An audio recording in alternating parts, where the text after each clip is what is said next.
పెళ్లి చేసుకుంటానని మోసం చేశాడంటూ ఇటీవల పలువురు సినీ సెలబ్రిటీలపై కేసులు నమోదయ్యాయి. ఇప్పుడు ఆ లిస్ట్ లో మరో నటుడు చేరాడు. తాజాగా సినీ నటుడు శ్రీతేజ్ పై కూకట్పల్లి పోలీస్ స్టేషన్ లో కేసు నమోదైంది. పెళ్లి చేసుకుంటానని నమ్మించి మోసం చేశాడంటూ ఓ యువతి చేసిన ఫిర్యాదు మేరకు అతనిపై కేసు నమోదైంది. గతంలో శ్రీతేజ్ పై ఓ కేసు నమోదైంది.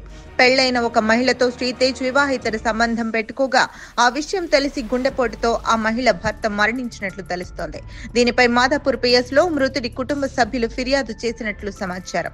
అయితే ఆ కేసు విచారణలో ఉండగానే శ్రీతేజ్ పై ఇప్పుడు మరో కేసు నమోదైంది. కాగా ప్రస్తుతం నటుడు శ్రీతేజ్ అజ్ఞాతంలో ఉన్నట్లు తెలుస్తోంది. త్వరలో విడుదల కానున్న భారీ చిత్రం పుష్ప 2లో శ్రీతేజ్ నటించాడు. అదే సినిమాలో నటించిన మరో నటుడు జగదీష్ సైతం గతంలో ఒక మహిళ మృతి కేసులో అరెస్టు కావడం గమనార్హం. పెళ్లి చేసుకుంటానని మోసం చేశాడంటూ ఇటీవల పలువురు సినీ సెలబ్రిటీలపై కేసులు నమోదయ్యాయి. ఇప్పుడు ఆ లిస్ట్ లో మరో నటుడు చేరాడు. తాజాగా సినీ నటుడు శ్రీతేజ్ పై కూకట్పల్లి పోలీస్ స్టేషన్ లో కేసు నమోదైంది.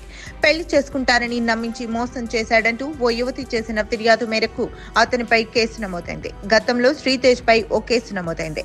పెళ్లైన ఒక మహిళతో శ్రీతేజ్ వివాహేతర సంబంధం పెట్టుకోగా ఆ విషయం తెలిసి గుండెపోటుతో ఆ మహిళ భర్త మరణించినట్లు తెలుస్తోంది.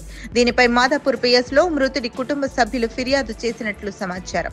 అయితే ఆ కేసు విచారణలో ఉండగానే శ్రీతేజ్ పై ఇప్పుడు మరో కేసు నమోదైంది. కాగా ప్రస్తుతం నటుడు శ్రీతేజ్ అజ్ఞాతంలో ఉన్నట్లు తెలుస్తోంది. త్వరలో విడుదల కానున్న భారీ చిత్రం పుష్ప 2లో శ్రీతేజ్ నటించాడు. అదే సినిమాలో నటించిన మరో నటుడు జగదీష్ సైతం గతంలో ఒక మహిళ మృతి కేసులో అరెస్టు కావడం గమనార్హం.